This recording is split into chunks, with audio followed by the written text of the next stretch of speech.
Now let's finish the week with some music from Dengue Fever, a strange and wonderful band that plays a mix of Cambodian pop music and psychedelic rock.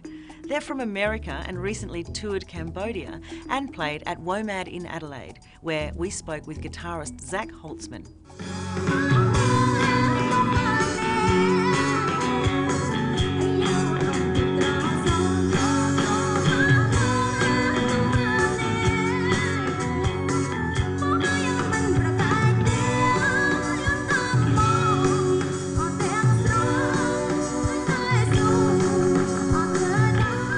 I'm Zach, I play guitar in Dengue Fever, and we're here in Australia playing some music at WOMAD.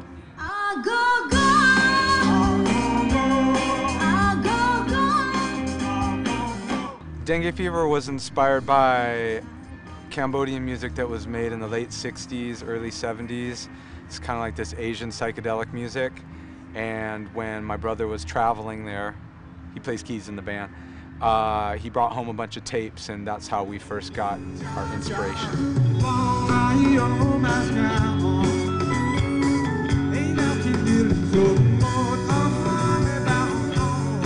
The reason we're called Dengue Fever is because when my brother was traveling in Cambodia, his traveling mate came down with dengue fever, and they were in a truck driving to a hospital, and the driver was playing this tape over and over again that had like these old songs from the stuff that we were inspired by, the 60s rock and roll. So when we were trying to name the band, he was reading his journal, and it was so like tied in that he was like, what about dengue fever?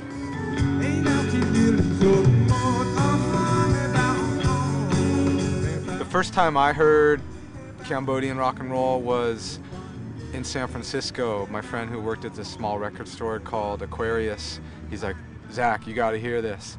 And he kind of laid it on me, and so I was listening to it, and when I moved back down to LA, I was just happened to be playing it, and then my brother was like, how do you have this stuff? And that was when we first started kicking around the idea of forming a band based on that music, because most of those artists were unfortunately killed during the Khmer Rouge Pol Pot regime.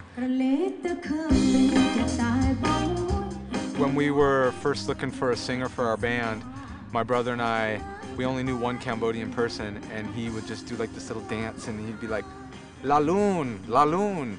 And we're like, La Lune. And then he's like, Long Beach. And so we realized that there's this huge population of Cambodians, about 50,000, living down in Long Beach, which is just south of LA.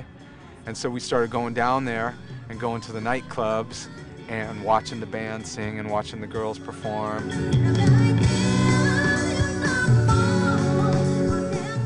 But there was no one who really knocked our socks off until we finally went to this one club called Dragon House. And that's where we saw about 6 girls singing up on stage. One of them was Chomni Mall. And as soon as she hit the mic, I was just elbowing my brother going, we gotta get her.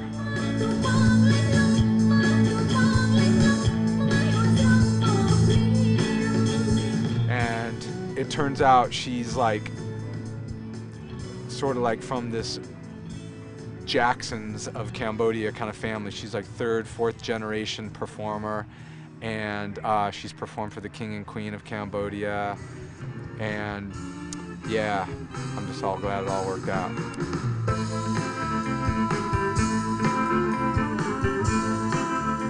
When we first approached her to sing for our band, she didn't speak very much English at all. And we asked her if she wanted to join the band, and the only thing she really knew how to say was yes and thank you.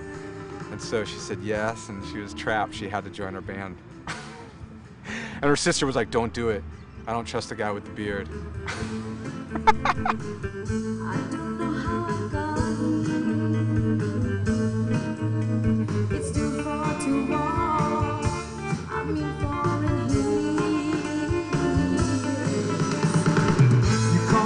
Because I'm sober and you wanted me to drive.